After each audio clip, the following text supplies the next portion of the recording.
नमस्कार, times now Bharat पर आपका बहुत बहुत स्वागत है। आपके साथ मैं हूं राकेश पांडे। शाम के 5 बजने वाले हैं। वक्त हो गया है देश के सबसे पसंदीदा डिबेट शो राष्ट्रवाद का। राष्ट्रवाद यानी देश से बढ़कर कुछ नहीं, बहिष्कार और मदनी का एजेंडा। क्या यही विपक्ष का इरादा और क्या यही विपक्ष की स्ट्रेटजी है? कल देर रात जमीयत का डिनर हुआ, उसमें विपक्ष के सांसद पहुंचे, पर्चा भी मिला। क्या तय हो गया कि विपक्ष का एजेंडा क्या है? सवाल सबसे बड़ा यह भी है सियासत में कि प्रधानमंत्री मोदी से हारा विपक्ष या उनके सामने जीत नहीं पा रहा विपक्ष, क्या चुनाव बहिष्कार वाले दांव पर उतर गया है? कल देर रात तस्वीर आई जमीयत की डिनर पार्टी की। दिल्ली के एक 5 सितारा होटल में डिनर पार्टी थी। कांग्रेस, सपा और नेशनल कॉन्फ्रेंस के सांसद पहुंचे हुए थे और कहा यह गया कि जमीयत ने उन मुद्दों की बातचीत की जिन्हें संसद में उठाया जाना चाहिए। तो सवाल यह उठता है कि क्या विपक्ष जमीयत के मुद्दे को संसद में उठाएगा? सवाल इस बात को लेकर भी है कि क्या यह मुस्लिम वोट बैंक की रेस, क्या इसका असर बिहार, बंगाल, यूपी के चुनाव में दिखेगा? सवाल बिहार में वोटर सत्यापन की प्रक्रिया को लेकर भी है, क्योंकि तेजस्वी यादव ने कहा कि चुनाव का बहिष्कार करने पर चर्चा करेंगे। तो क्या पूरा विपक्ष एकमत है कि बहिष्कार करेंगे? सवाल यह भी कि नेता चुनाव नहीं लड़ेंगे तो करेंगे क्या? एक रिपोर्ट देखिए जरा।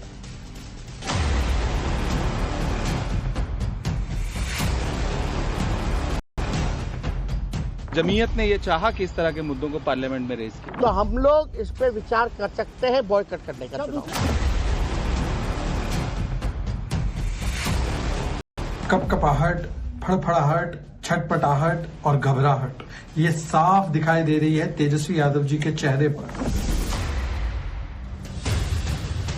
2 दिन, 2 बयान और सियासत में मोदी विरोधी गुट की ओर से सबसे बड़ा घमासान। सवाल कि विपक्ष मोदी से जीत नहीं पा रहा तो क्या बहिष्कार का बहाना बना रहा? 2 दिन, 2 तस्वीरें और मोदी विरोधी गठबंधन की मोदी के खिलाफ क्लियर स्ट्रेटजी मुस्लिम वोट बैंक कर जाने की, मोदी के खिलाफ मुस्लिम वोट एकजुट करने की। बात करेंगे कि कैसे विपक्ष मस्जिद से होटल तक मुस्लिम वोटों का प्रबंध करने में लगा है। लेकिन सबसे पहले बात उस सियासी घमासान की जिसे बहाने के तौर पर देखा जा रहा। लालू यादव के बेटे, बिहार के पूर्व उप मुख्यमंत्री और आगे सीएम पद की दावेदारी कर रहे तेजस्वी यादव ने वोटर सत्यापन के बीच चुनाव आयोग पर जालसाजी का आरोप लगाते हुए बहिष्कार तक की बात कह दी। विपक्ष एक तरीके से इस पर भी आपस में बातचीत कर सकता है कि चुनाव का आप लोग बाइकआउट कर देंगे, भाई अपना खुद से लड़ो और जो करना है नहीं हो सकता है। इस बात पे भी चर्चा हो सकती है। वो हम लोग देखेंगे कि जनता क्या चाहती है और सब लोगों का क्या राय है। अगर ऐसा करना पड़े, जब आप बेईमानी से सब कुछ आप तैयार कर रखे कि उसको इतना सीट देना, उसको इतना सीट देना है, तो चुनाव ही मत करो। एक बात स्पष्ट है, सब कुछ तय हो ही गया है कि भाई बेईमानी करना ही है, खुलेआम बेईमानी करना है। वोटर लिस्ट से लाखों का नाम काट देना है और यही लाखों वोटर जो थे मोदी जी को वोट दिया, कई सरकारें चुनी, तब ठीक था। अब ये अचानक से गड़बड़ कहां से हो गया? यही तो सवाल पूछा जा रहा है। यानी सरकार के लोग आज खुद ही कह रहे थे कि भाई हम फर्जी चुन करके आए हैं और फिर से फर्जी चुन करके आएंगे। तो जब बेईमानी करना है तो हम लोग इस पे विचार कर सकते हैं बॉयकॉट करने का चुनाव। तेजस्वी कह रहे हैं जब बेईमानी ही करना है तो हम लोग चुनाव के बाइकआउट पर विचार कर सकते हैं। तो सवाल है कि नेता लोकतंत्र में चुनाव नहीं लड़ेंगे तो क्या करेंगे? सवाल कि क्या तेजस्वी को बिहार में हार का डर सताने लगा है, इसीलिए पहले बहाना बना रहे हैं? सवाल ये भी कि मोदी से जीत नहीं पाने की खीज विपक्ष के चुनाव आयोग पर आरोप लगाकर और बहिष्कार की बात कहकर उतार रहा। बहिष्कार की बात आई तो बीजेपी ने इसे हार का डर और पहला ओपिनियन पोल बता दिया। कपकपाहट, फड़फड़ाहट, छटपटाहट और घबराहट ये साफ दिखाई दे रही है तेजस्वी यादव जी के चेहरे पर। और सबसे पहला ओपिनियन पोल या एग्जिट पोल आ गया चुनाव का। जिस प्रकार से बौखलाहट में तेजस्वी यादव जी ये कह रहे हैं कि हम चुनाव को बॉयकॉट करने का सोच सकते हैं, मतलब जनता बॉयकॉट कर रही है, ये रुझान सामने आ चुका है। इसीलिए हार का बहाना बनाना है, इलेक्शन कमीशन पर निशाना साधना है। ये परिवारवाद के जो 2 नवाब है, राहुल गांधी और तेजस्वी यादव, ये दोनों झूठ फैलाए बेहिसाब। हिम्मत नहीं है, ये हार स्वीकार कर चुके हैं, डर से भागना चाहते हैं। 2010 से भी खराब रिजल्ट होगा, 22-23 सीट से भी नीचे आएंगे। ये डरे सहमे लोग हैं, जान रहे हैं कि पिट जाएंगे, इसलिए ये लोग बहाना ढूंढ रहे हैं। उनको लग रहा है कि चुनाव हार जाएंगे, जब तक नकली वोटर नहीं रहेगा तब तक चुनाव कैसे जीतेंगे? तो नकली वोटर के आधार पर जब जालसाजी ही करना है तो जालसाजी का क्या जवाब है? जब जालसाजी पकड़ी गई तो कहेंगे कि अब हम चुनाव नहीं लड़ेंगे। बहिष्कार वाली बात को बीजेपी हार का डर बता रही, लेकिन सवाल है कि तेजस्वी की बात से खुद क्या पूरा विपक्ष सहमत होगा? देश के विपक्ष के नेता राहुल गांधी बहिष्कार की बात तो नहीं कर रहे, लेकिन चुनाव आयोग पर सवाल जरूर उठा रहे हैं। बहुत सीरियस मैटर है। Election commission is not functioning as the election commission of India. Today they made some statement. This is complete nonsense, right? The fact of the matter is that election commission is not doing its job.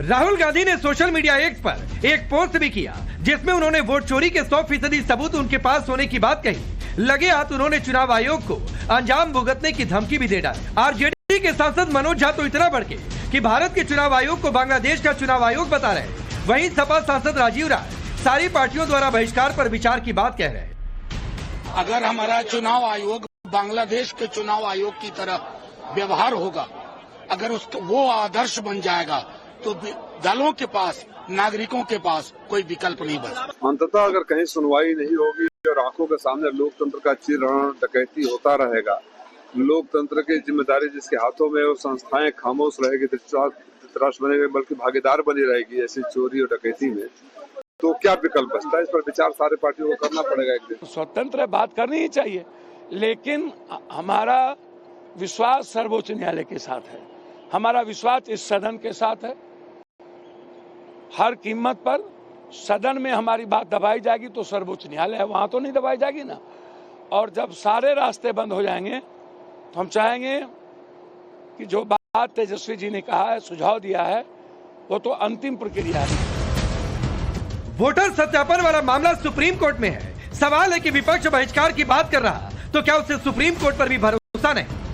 खैर, विपक्ष के बहिष्कार वाले दांव को आपने देखा। अब 2 दिन में 2 तस्वीरों के जरिए विपक्ष की रणनीति समझिए। कल अखिलेश यादव की साथी सांसदों के साथ मस्जिद जाने वाली तस्वीर आई। मस्जिद के अंदर इन तस्वीरों पर हंगामा अभी तक मची रहा। इस बीच देर रात जमीयत के डिनर में विपक्षी सांसदों की तस्वीर भी आ गई। सवाल तो है कि मस्जिद से होटल तक क्या ये विपक्ष की मुस्लिम वोट बैंक वाली रेस है? सवाल ये भी कि इन 2 तस्वीरों से मुस्लिम वोट बैंक को दिए जा रहे संदेश का असर क्या पहले बिहार, फिर बंगाल और बाद में यूपी में देखने को मिलेगा? सुनिए डिनर के बाद विपक्षी सांसदों ने क्या कहा। मुद्दे बस यही था कि किस तरह से जो है हम अपनी इस देश की जो खूबसूरती है, जो देश की एकता है, और उसको हम किस तरह से बचा सकते हैं, क्योंकि जो इस टाइम हालात हैं प्रदेश और देश के अंदर, और जो हालात बनते जा रहे हैं वो राजनीति की वजह से, वो चीज नहीं होनी चाहिए। हेट क्राइम, सारे इश्यूज पे डिस्कशन हुआ। देश में जो भी हेट क्राइम बढ़ रहा है, खासतौर से माइनॉरिटीज को जिस तरह टारगेट किया जा रहा है, उन तमाम इश्यूज पे डिस्कशन हुआ और जमीयत ने ये चाहा कि इस तरह के मुद्दों को पार्लियामेंट में रेज किया। इमरान प्रतापगढ़ी कह रहे हैं कि जमीयत ने उन मुद्दों की चर्चा की जिन्हें संसद में विपक्ष उठाए। तो सवाल कि मुस्लिम वोट बैंक के लिए विपक्ष क्या जमीयत के एजेंडे पर चलेगा? क्या सवाल वो उठाए जाएंगे जो जमीयत के होंगे? सवाल ये भी कि मोदी के खिलाफ विपक्ष की स्ट्रेटजी क्या मस्जिद और जमीयत की बैठकों से तय होगी? Bureau report, times now Bharat. तो चलिए आपने रिपोर्ट देखी, आपका परिचय मैं आज के मेहमानों से करवाता हूं। धनंजय गिरी भारतीय जनता पार्टी के नेता प्रवक्ता, शिवरास्ता पॉलिटिकल एनालिस्ट के तौर पर जुड़ रही हैं। स्वयं पुरोहित जी हैं, टीएमसी के नेता और प्रवक्ता। संदीप त्रिपाठी कांग्रेस पार्टी के नेता। डॉक्टर जयंत जिज्ञासु हैं, आरजेडी के नेता और प्रवक्ता। और हाजी रंगरेज हैं, पॉलिटिकल एनालिस्ट के तौर पर एमआईएम को सपोर्ट करते हैं। आप सभी का बहुत बहुत स्वागत है। मैं संदीप त्रिपाठी आपसे शुरू करता हूं। सदन में कांग्रेस पार्टी के सवाल होंगे या जमीयत ने जो इच्छा जता दी वो सवाल? राकेश जी, मतलब आप ये कह रहे हैं कि अगर कोई नेता या कोई पार्टी इस तरीके की बैठकों में या लोगों की आवाज सुनने या उनकी बात सुनने के लिए जाता है तो उसकी ही आवाज बनकर रह जाता है। तो इसका मतलब है कि मोदी जी बोहरा सम्मेलन में गए थे भोपाल में, तो मोदी जी आज भी उसी बोहरा सम्मेलन की बात कर रहे हैं, नहीं मुस्लिमों की जो है एजेंडे को चला रहे हैं इस देश में। तभी बहुत सारे जो है फैसले जो कि हिंदू धर्म के खिलाफ थे वो सारे उन्होंने लिए। तो ये मान लीजिए आप, भारत की इकलौती भारतीय जनता पार्टी है जिसमें पसमानदा सम्मेलन, मुस्लिम सम्मेलन किया। सारी पार्टियां अल्पसंख्यक सम्मेलन करती हैं, भारतीय जनता इकलौती ऐसी पार्टी है उत्तर प्रदेश के रामपुर में उसका नाम बदलकर पसमानदा सम्मेलन करती है। भारतीय जनता पार्टी इकलौती पार्टी है कि कश्मीर में जाकर चुनाव में ये कहती है कि हम जो है ईद पर और मुहर्रम पे जो है गैस सिलेंडर फ्री देंगे। इकलौती पार्टी, इसके अलावा किसी ने नहीं कहा। इकलौती ऐसी पार्टी है कि आतंकियों को चुनाव लड़ाती है। तो क्या आप मानते हैं कि इनका इंटेंशन सिर्फ और नहीं, सिर्फ मेरे मानने की बात छोड़िए, वोट लेना है, लेकिन संदीप त्रिपाठी जी मेरे मानने की बात छोड़िए, आते हैं सर। और पसमानदा सम्मेलन करना, जमीयत में जाना, मैं इसको गलत तो कह नहीं रहा हूं। मैंने सिर्फ एक लाइन का सवाल पूछा था कि क्या कांग्रेस पार्टी ये सवाल उठाएगी जो जमीयत ने कहे हैं? आप इतना बौखला गए सर। मुझे एक चीज बताइए। बौखला नहीं गए। नहीं, अरे हमने बिल्कुल सिर्फ बिल्कुल, इतना बताया कि आपने मिला दुनिया जाता भर है, का कहा प्रवचन दे दिया संदीप जाता त्रिपाठी। है, बातें मैं आपसे एक सुनी छोटी जाती बात है। पूछ रहा हूं, मैं आपसे एक छोटी चीज पूछ रहा हूं। सर, जमीयत के डिनर में जाइए, कल को विश्व हिंदू परिषद डिनर करे बुलाए, उधर भी चले जाइए। मुझे एक हिंदूवादी संगठन के कार्यक्रम में कांग्रेस नेताओं के जाने की तस्वीर दिखाइए। सैकड़ों दिखा दूंगा। दिखाइए ना। बिल्कुल दिखा दे रहा हूँ तो सर। दिखाइए, आप चलिए दिखाइए, समय दीजिए, दिखाइए। अच्छा सर, इस पे आ जाते हैं सर, बस आप कोठी कर दीजिए, चलिए तस्वीर आप बता दीजिए कि राहुल गांधी या ये कांग्रेस के सांसद इन राम मंदिर तो आज तक गए नहीं, आज के जमीयत ने बुलाया, दौड़े चले आए। अब धैर्य रुकिए, आप कोठी कर दीजिए, छोड़ दीजिए तस्वीर। हाँ ठीक है सर। 543 सांसदों में से एक सांसद ऐसा होगा जो भारत जो है हिंदू की सबसे बड़ी धार्मिक यात्रा कैलाश मानसरोवर की यात्रा होती है, जिसमें राहुल गांधी के अलावा कोई गया। मैं यात्रा की बात नहीं कर रहा हूँ, प्लीज, मैं यात्रा की बात नहीं कर रहा हूँ। मैं राहुल गांधी पर कोई सवाल नहीं उठा रहा हूँ। मैं यात्रा की बात नहीं कर रहा हूँ। ऐसे तो पता नहीं कितनी यात्रा, भाजपा ने भी 10वीं यात्रा कर रखी है। राहुल गांधी निकले थे, भारत की यात्रा पर निकले हुए थे। मैं यात्रा पर नहीं पूछ रहा हूँ। मेरा आपसे सवाल है, हिंदूवादी संगठन, किसी हिंदूवादी संगठन के कार्यक्रम में जाकर और यह कहना कि मैं इस संगठन की आवाज या इनके सवाल को संसद में उठाऊंगा, मुझे एक बयान कोट कर दीजिए, एक कार्यक्रम ऐसा कोट कर दीजिए। सर बिल्कुल सर, आवाज ही नहीं उठाते सर, हम करते भी हैं सर। तो कोट करिए ना, कब गए? हाँ सर, मुझे नहीं याद आ रहा है, हो सकता है मैं गलत हूं, मुझे दुरुस्त कर दीजिए, लेकिन कोट करिए। विश्व हिंदू, अब सुन लीजिए ना, विश्व हिंदू परिषद भारतीय जनता पार्टी की जो है एक अलायंस है, वो उनका एक पार्ट है। अरे उसके कार्यक्रम में आप संदीप भाई, मैं ये नहीं कह रहा हूं कि विश्व हिंदू परिषद के कार्यक्रम में, मैं तो किसी भी हिंदूवादी संगठन, सर मंदिर में प्राण प्रतिष्ठा थी, तो क्या तो ये बीजेपी का इवेंट है इसलिए नहीं जाएंगे? मैं तो हिंदूवादी संगठन, किसी भी हिंदूवादी संगठन। राकेश भाई, धैर्य तो थोड़ा रखिए ना। बहुत धैर्य है। हाँ बिल्कुल, हम डिसीजन बता रहे हैं कि हमने किया क्या। सर 2013 में गंगा को राष्ट्रीय नदी घोषित किया। सर प्लीज, फैसले नहीं पूछ रहा हूँ संदीप भाई, मैं इसलिए रोक रहा हूं कि मैं फैसले नहीं पूछ रहा हूं। आ रहा हूं धनंजय भाई, मैं फैसले नहीं पूछ रहा हूं, मैं ये पूछ रहा हूं किसी हिंदूवादी संगठन के कार्यक्रम में गए हो और ये कहा गया हो कि भाई इस संगठन की ये चिंताएं हैं, हम इनको संसद में उठाएंगे, ऐसे कोई इवेंट हो तो मुझे बता दीजिए।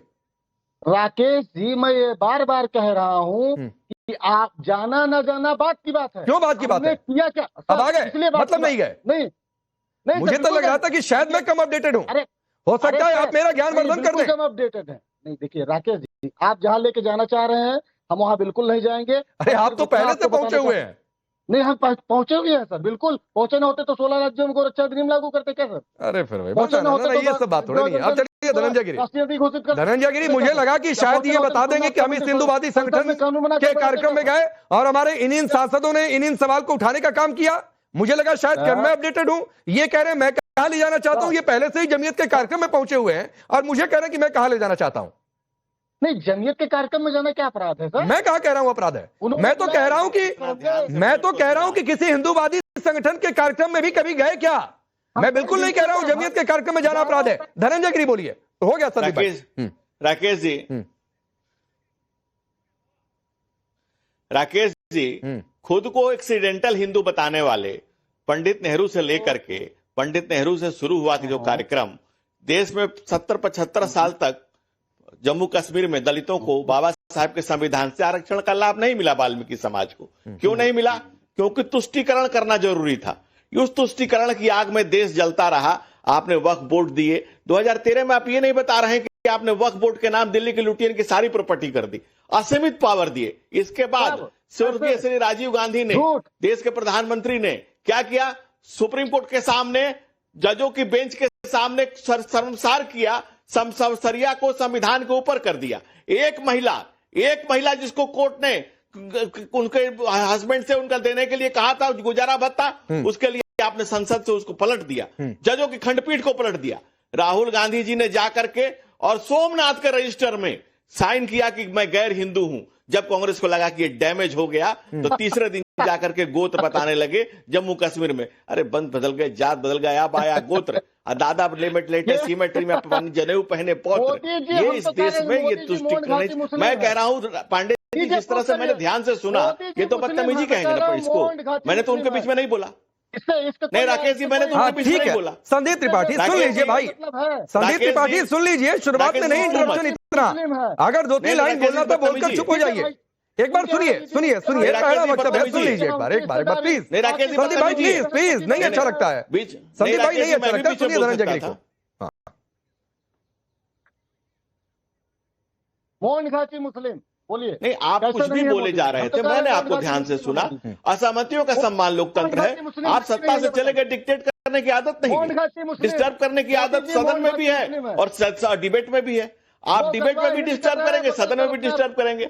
राकेश जी, मैं बिल्कुल इस बात से नहीं। ठीक है संदीप भाई प्लीज, अगले 30 सेकंड आप नहीं बोलेंगे, अगले 30 सेकंड सिर्फ धनंजय गिरी बोलेंगे, उसके बाद में बाकी मेहमान भी वेट कर रहे हैं। रुक जाइए।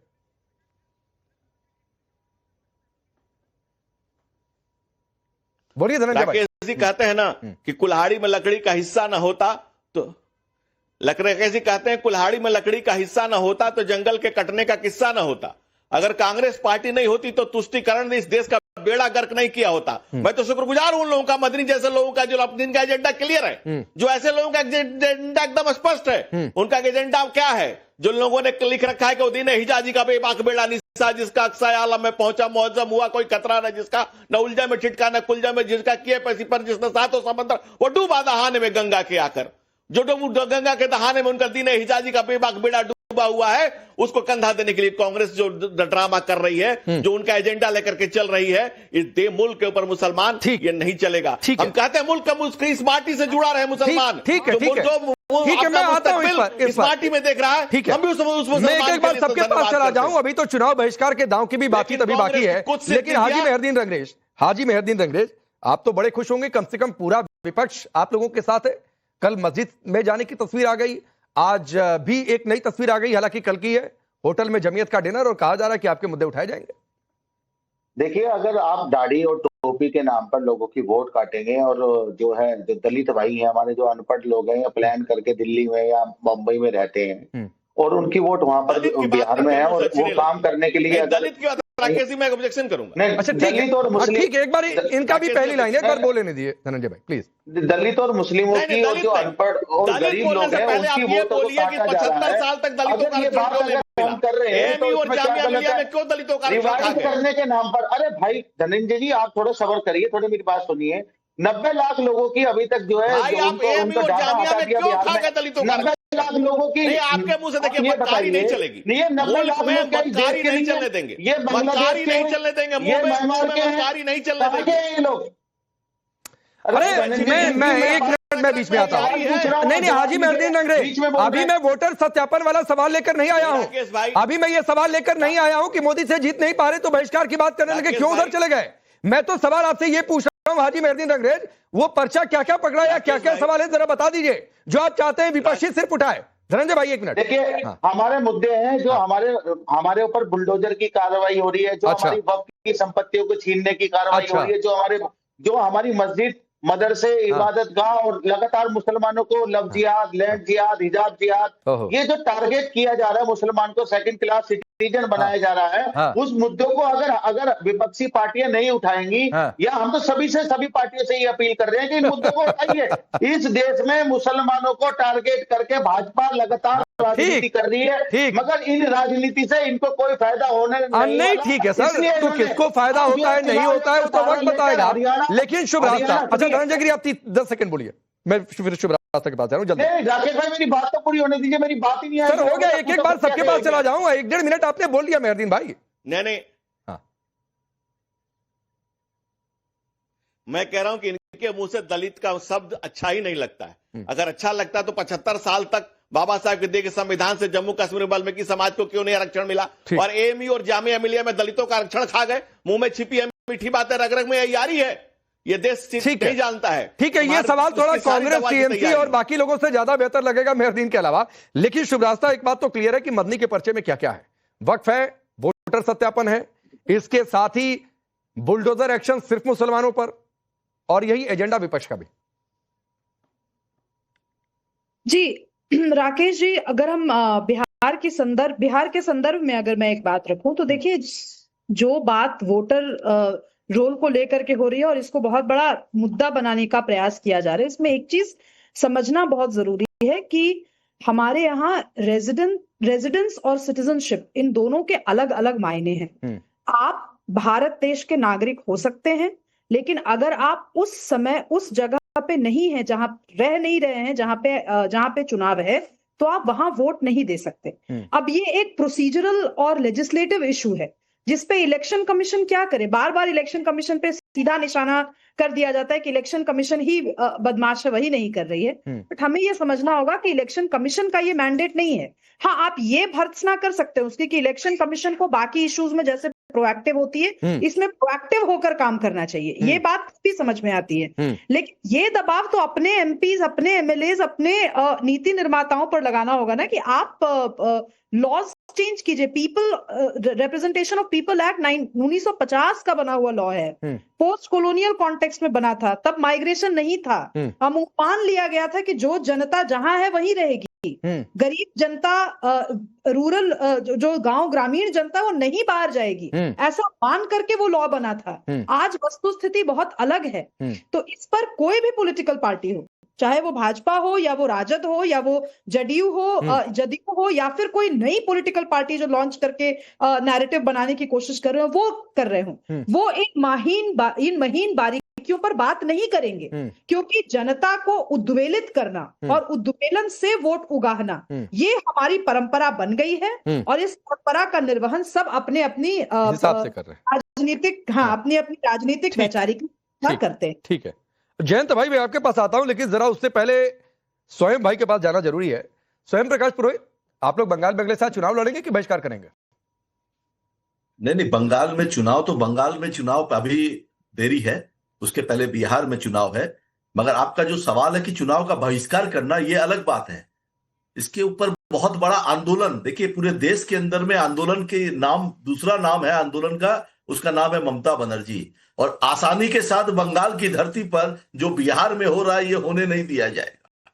जिस तरह से अमित शाह जी की ऑफिस से एक व्यक्ति को इलेक्शन कमीशन ऑफ इंडिया में डेपुटेशन मिलता है और उसके बाद में जिस तरह से वो मनमानी हरकतें की जा रही है इलेक्शन से, आप कहां से आज 2024 में जिन्होंने वोट दिया, आप उनके वोट को प्रश्न चिन्ह के कटघरे में खड़ा कर रहे हैं। आपको पता है कि आप बिहार में आपकी जमीन खसक चुकी है, आपको पता है बंगाल में आप धरातल पर नहीं है। आप जो अब की बार 400 पार का नारा दिया था, आपने 240 पर आ गए। आपने पश्चिम बंगाल में नारा दिया था अब की बार 200 पार, और आपकी जो सीटें थी वो घट करके 12 पर आ गई है। तो आपकी जमीन और खसक रही है, आप करीब करीब 50 सीटें और हार रहे हैं। और आज की तिथि में अगर पश्चिम बंगाल में चुनाव हो तो भारतीय जनता पार्टी को 50 सीटें भी नहीं आनी है। नहीं, तो अब इनके पास में क्या हथकंडा, नहीं मुझे बोलने दीजिए, इनके पास में हथकंडा क्या रहा? हथकंडा यही रहा कि कैसे लोगों को गुमराह किया जाए, किस तरह से वोटरों की फर्जी लिस्ट। आप मुझे बताइए, सुप्रीम कोर्ट ने इनको लताड़ा है कि आपने 134 करोड़ों को आधार कार्ड दिया, 134 करोड़। उसके बाद में आपने राशन कार्ड के लिए भी आपने उनको भी नहीं मानेंगे। आपने जो डाटा दिया, आपने एपिक नंबर जो वोटर कार्ड है वो करीब 94 करोड़ लोगों के पास है। पूरे देश की बात कर रहा हूं। आप उनको को भी नहीं मानेंगे। आप मुझे बताइए कि जो वैक्सीनेशन में जो सर्टिफिकेट में मोदी जी की फोटो लगी थी, क्या आप उसको मांगेंगे? स्वयं भाई, एक डेढ़ मिनट हो गया सर, एक सवाल लीजिए। गुमराह सर तो सभी करते हैं, कई मुद्दों पर आप बीजेपी दावा करती है कि आप भी जनता को गुमराह कर रहे हैं, कांग्रेस दावा करती है बीजेपी गुमराह कर रही है, बीजेपी दावा करती है कांग्रेस गुमराह कर रही है। तो सर ये छोड़ दीजिए, वोट के लिए कौन किसको गुमराह कर रहा है और कितना नेता गुमराह करते हैं, जाएंगे तो ये अलग तरीके की डिबेट हो जाएगी। मैंने आपसे मैंने मेरे सवाल का जवाब नहीं दिया। एक आपकी राय मुझे चाहिए स्वयं प्रकाश पुरोहित, और राय ये चाहिए कि मांग तो हो रही है कि वोटर सत्यापन बंगाल में भी आप होने देंगे, नहीं होने देंगे, बात की बात है। सुप्रीम कोर्ट में सुनवाई है कि बिहार में जो हो रहा है वो ठीक हो रहा है कि गलत हो रहा है, सुप्रीम कोर्ट से तय होगा। ये आपके मेरे या बीजेपी कांग्रेस सपा के कहने से तय तो होगा नहीं कि सही है या गलत है। मामला सुप्रीम कोर्ट में, तो सुप्रीम कोर्ट से तय होगा, फिर उस पर चर्चा करेंगे। मैं फिर आपसे सवाल दोहरा रहा हूं सर, आप लोग बंगाल में चुनाव लड़ेंगे या तेजस्वी यादव की इस बात से सहमत है कि वोट का बहिष्कार कर दिया जाए? नहीं, तेजस्वी यादव के ने जो बयान दिया उनका व्यक्तिगत बयान है। नहीं सहमत है ना? ममता बस यही जानना था मुझे। हम लोकतंत्र, सुनिए आपको बता देते हैं 1993 21 जुलाई को नो आईडी नो वोट की मांग लेकर ममता बनर्जी ने सड़क पर आंदोलन किया था। आज हम लोग जो गर्व से जो कार्ड, वोटर कार्ड लेके घूमते है ना, वो ममता बनर्जी ने टीएन शेषन के समय में ये एक आंदोलन करके इसको लिया गया है। अगर भारतीय जनता पार्टी अगर कॉन्स्टिट्यूशन के साथ छेड़छाड़ करेगी, संवैधानिक पदों पर छेड़छाड़ करेगी, तो ममता बनर्जी को सड़क पर उतरने, अरे नहीं, लोकतंत्र में आंदोलन होते हैं, कोर्ट अदालतें होती हैं, आप जाइए। लेकिन मुझे जिस सवाल का जवाब जानना था वो आपने दे दिया स्वयं प्रकाश पुरोहित, ये तेजस्वी यादव का व्यक्तिगत बयान है, विपक्ष का बयान नहीं है। मुझे सिर्फ इतना जानना था कि आपकी पार्टी इस बयान से सहमत है या फिर असहमत है। आप जय तो जिज्ञासु आ जाइए, कैसे मनाएंगे विपक्ष को? टीएमसी तो कह रही है ये आपका व्यक्तिगत बयान है, रखे रहिए बहिष्कार वाला दाम अपने पास। मैं इस सवाल पर आऊं उसके पहले अभी लगातार आप जो है लोगों की निष्ठा पर संदेह करते हुए ये कह रहे थे कि कोई किसी के साथ बैठक कर रहा है तो दूसरे तरह के संगठनों के साथ क्यों नहीं कर रहा है। पुनीत शर्मा की एक बहुत ही अर्थपूर्ण बात है, उसको मैं कोट करता हूं कि ये मेरा देश है, आप धर्म भी समझें, ये मेरा धर्म है, इससे मैं चुपचाप मोहब्बत करता हूं, अपनों की जहालत से इसकी हर रोज हिफाजत करता हूं। तुम पहले जाहिल नहीं हो जो कहते हो कि चीख के प्यार करो। तो इसलिए सबके अपने अपने तरीके हैं, किसी को प्रमाण पत्र नहीं बांटना चाहिए। जहां तक बिहार का ताल्लुक, जयंत भाई एक मिनट, आप बिहार पर आ रहे हैं, मैं आ जाऊं, लेकिन आपने एक बात की, मैंने किसी की निष्ठा पर सवाल नहीं उठाया था, मैंने सिर्फ ये पूछा था कि आप जमीयत के पास जा रहे हैं तो आप हिंदूवादी संगठनों के कार्यक्रम में भी गए क्या? और अगर नहीं गए और एक ही धर्म के संगठन में जाएंगे तो फिर सवाल उठेगा कि आपके लिए वही वोट बैंक इंपॉर्टेंट है, दूसरा हिंदू नहीं चाहिए आपको। मेरा सिर्फ ये सवाल था कि इस देश के हर नागरिक का वोट बचे, उनका मताधिकार बचे, इसी के लिए जद्दोजहद हमारी पार्टी कर रही है। आप निष्ठा पर आ गए थे, मैंने बीच में नहीं बोला कि आप पहली बार बोल रहे थे। तो निष्ठा की बात करिए तो निष्ठा सब पर रखिए, एक पर निष्ठा रखेंगे तो सवाल उठेंगे, बस इतनी सी बात है। कौन होते हैं आप तय करने वाले कि हमको सवाल पूछने वाला हूं मैं तय नहीं कर रहा हूं। अगर आपने जिज्ञासु तय करने वाली जनता है, मैं कुछ तय नहीं कर रहा, मैंने सिर्फ सवाल पूछा कि आपकी निष्ठा सिर्फ एक वोट बैंक पर है या सब पर है, मैंने सिर्फ इतना सवाल पूछा। आप रखिए सर, एक वोट बैंक पर ही निष्ठा रखिए, मुझे कोई दिक्कत नहीं है। सुनिए ना भाई मेरे, हम किसी को वोट बैंक नहीं मानते, जो हमको वोट देते हैं वो भी, जो नहीं भी देते हैं वो सबके सब महत्वपूर्ण है। और लोकतंत्र में एक वोट एक मूल्य का अधिकार हमको संविधान देता है। ठीक। सीपी जोशी जी कांग्रेस पार्टी के राजस्थान प्रदेश के अध्यक्ष थे 2008 में, सिर्फ एक मत से उन्होंने अपना चुनाव लूज कर दिया। बिहार विधानसभा चुनाव में 12 वोट से सिर्फ हमारी पार्टी के उम्मीदवार शक्ति सिंह यादव जी पराजित कर दिए गए। तो इसलिए हमारी नजर इस पर है कि एक भी अवैध वोट डलने ना पाए और एक भी वैध वोट छूटने ना पाए। ठीक है। दुर्भाग्य से चुनाव आयोग व्यवहारिक ज्ञान नहीं रख रहा है, तुगलकी फरमान जारी कर रहा है। यह तो स्वयं एनडीए में शामिल घटक दल जदयू के जो सांसद है बांका से गिरधारी यादव जी ने कल संसद के बाहर बयान दिया है। और उसी पार्टी के एक एमएलए खगड़िया परबत्ता से संजीव सिंह ने कहा कि हमारी कंस्टिट्यूएंसी में ना एक भी पाकिस्तानी है, ना एक भी बांग्लादेशी है, बल्कि मजदूरों के नाम उड़ाए जा रहे हैं और चुनाव आयोग को इसके बारे में निश्चित तौर पर विचार करना चाहिए। ठीक। जहां तक तेजस्वी जी का बयान है कि बायकॉट करेंगे, तो अगर आपने पहले से तैयारी कर रखी है बेईमानी की और आपका आंतरिक गठबंधन भाजपा के साथ हो चुका है, तो हमारे पास कोई विकल्प नहीं बचता है इस अनफेयर गेम का। नहीं जयंत जिज्ञासु, लेकिन फेयर वोटर लिस्ट क्या होती है? बिहार में फेयर वोटर लिस्ट क्या होती है? अभी जानकारी आई है कि 21 लाख से ज्यादा मृत मतदाता हैं, उनके नाम को हटाया जा रहा है। तो भाई जो इस दुनिया में नहीं है वो वोटर लिस्ट में रहकर क्या करेगा? अभी क्यों वोटर लिस्ट में होना चाहिए? क्या वो रेक्टिफाई नहीं होना चाहिए? जारी है, अभी तो खत्म नहीं हुआ है। क्या चीज नहीं हुआ है ना खत्म, अभी तो चल ही रहा है ना भाई। बिल्कुल चल रहा है। और 25 जनवरी 2025 तक यही चुनाव आयोग अपनी एक संशोधित एक सूची जारी की थी मतदाताओं की। ठीक। उसमें तो आपने नहीं कहा कि कितने वोट उड़ा दिए गए। तो मेरे भाई जनवरी से लेकर ये आपका पॉइंट है सर। तो आपको क्या लगता है कि देश की सबसे बड़ी अदालत आपके इस पॉइंट से कन्विंस नहीं हो पाएगी? तो कन्विंस करिए ना सर, देश की सबसे बड़ी अदालत को। मामला चल तो रहा है कोर्ट में, उससे पहले बैकआउट वाली बात करने का क्या मतलब था? और नेता चुनाव नहीं लड़ेंगे तो क्या करेंगे देश में? अगर सुनिए ना, चुनाव आयोग का सीधा निर्देश है कि आपको 2 फॉर्म देने। ठीक।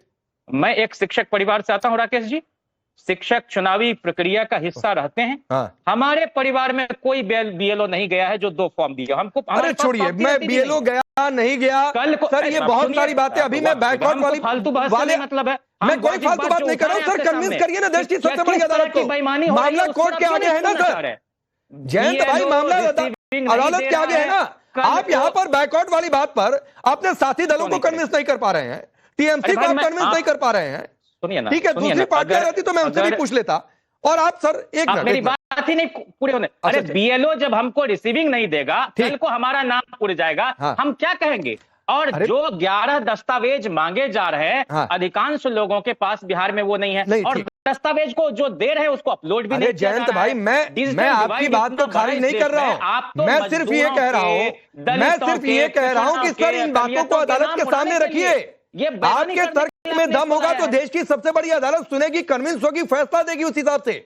मैं सिर्फ ये बातें कह रहा हूं, मैं भी नहीं चाह रहा हूं कि एक भी बैक वोटर छूट जाए। लेकिन धनंजय गिरी, आपके पास कॉमन सेंस है राकेश पांडे। अरे मेरे सेंस पर मत जाइए जयंत जिज्ञासु, मेरे सेंस पर मत जाइए। मेरा सेंस इतना है कि देश की सबसे बड़ी अदालत जो कहेगी, मामला देश की सबसे बड़ी अदालत के पास है और वहीं से तय होगा। तो मेरा इतना सेंस है। आपका सेंस अगर देश की सबसे बड़ी अदालत पर जाकर नहीं टिकता है तो अपना सेंस अपने पास रखे रहिए। बैठी हुई है आपके सामने। सुब्रता जी बताइए कि 2 फॉर्म देने की बात चुनाव आयोग ने कहा। नहीं, मैं आता हूँ सुब्रता के बाद, मैं आता हूँ, इस पर रुक जाइए। अधिकांश हाउस होल्ड में 2 फॉर्म नहीं दिए। जयंत जिज्ञासु फिर सुनिए, जयंत जिज्ञासु, मैं और चुनाव आयोग मोदी जी के रसोई घर से संचालित हो रहा है। जयंत जिज्ञासु सुनिए, मैं नहीं कह रहा हूँ। अरे सुनिए मेरे भाई, सुनिए जयंत जिज्ञासु, कह रहा था कि फर्जी आप जैसे भी करना है अपलोड करो। अरे नाम में जिज्ञासु है तो जिज्ञासु हो जाइए थोड़ा सुनने के लिए। जयंत जिज्ञासु, मैं नहीं कह रहा हूं कि वोटर सत्यापन का जो प्रोसेस चल रहा है उसमें कोई खामियां नहीं होंगी ग्राउंड पर। हो सकता है आपकी बातें सारी सही हो।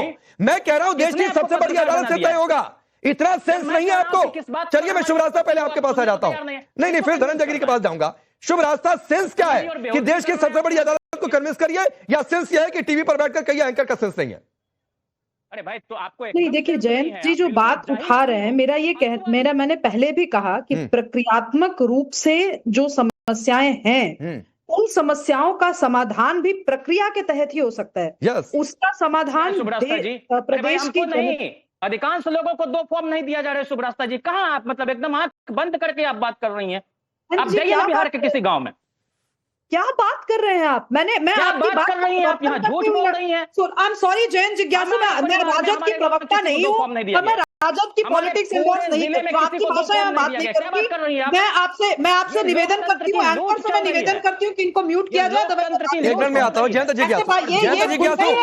जिज्ञासु आपने काउंटर कर दिया, अभी थोड़ी देर रुकिए ना। जयंत जिज्ञासु सुनिए, अभी थोड़ी देर पहले आप कह रहे थे शुभ रास्ता से पूछ लीजिए। अब शुभ रास्ता से पूछा हूं धनंजय गिरी को पीछे छोड़कर, तो आपको शुभ रास्ता से भी दिक्कत हो गई। तो शुभ रास्ता को सुनिए प्लीज। जयंत जिज्ञासु ऐसे नहीं चलेगा। अभी अगले 1 मिनट सिर्फ शुभ रास्ता बोल रही है। प्रक्रियात्मक समस्याएं हैं। अब इसको कहने का मतलब ये थोड़ी है कि हम राजद का प्रपत्र लेकर के पढ़ना शुरू कर दें। मैं कह रही हूँ समस्या, उसका समाधान होगा तो प्रक्रिया के तहत ही होगा ना। उसका समाधान ऐसे टेलीविजन पर लठैती से और बकैती से नहीं होगा।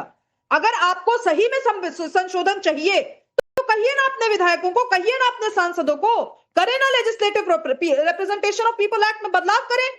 इलेक्शन कमीशन से बहुत उम्मीद है, अगर आपको मोदी सरकार से ज्यादा नहीं है, इलेक्शन कमीशन से ज्यादा है, तो दे दीजिए। ईसीआई को पूरी पावर दे दीजिए, हर तरह की पावर दे दीजिए।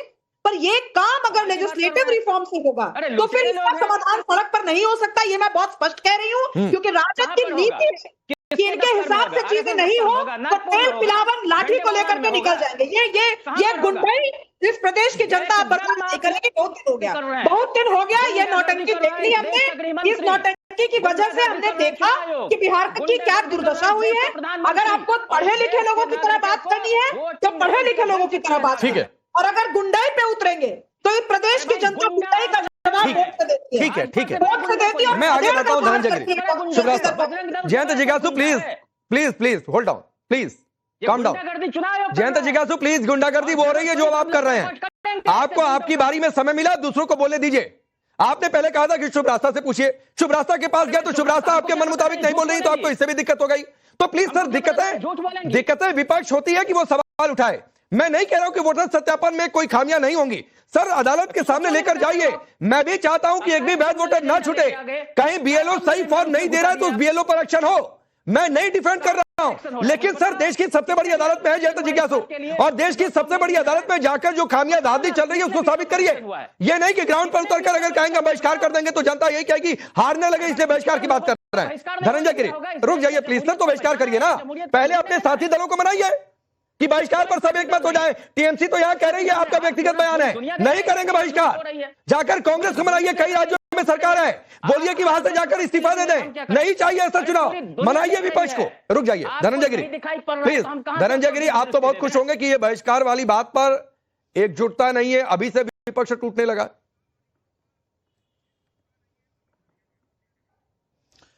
नहीं राकेश जी, विपक्ष तो आज थोड़ी टूटा है, विपक्ष तो खंड खंड है। आप जिस टीएमसी की बात कर रहे हैं उस टीएमसी ने एनडी गठबंधन के अलायंस को एक भी सीट बंगाल में नहीं दी। ममता बनर्जी ने बंगाल में किसी को एंट्री नहीं दी। यहाँ केजरीवाल अलग है, मराठे में क्या हो रहा है वो आपको सब पता है। और जो खंड खंड महाखंड थोड़े दूसरे को छोड़िए ना, अभी आरजेडी परिवार में देखिए बड़े बेटे कहां से लड़ेंगे, अलग पार्टी बनाएंगे, क्या करेंगे, वो चीचाले दरुआ पड़ा है। और जो लोग लोकतंत्र में लठतंत्र लेकर के आए थे उनकी हार की हताशा और हाहाकार अब सदन में भी दिख रहा है, सड़क पे भी दिख रहा है, टीवी चैनल पे भी दिख रहा है। अगर आप हमारी बात असहमतियों का सम्मान लोकतंत्र है, लेकिन आप हमसे असहमत होंगे तो हम आप पर अटैक कर देंगे। अरे भाई आप को तो तमाशा बना दिया है। वक्त इतना ही है, वक्त इतना ही है। माफी के साथ धनंजय भाई रोकना पड़ेगा, मुझे रोकने के लिए कहा जा रहा है बार बार।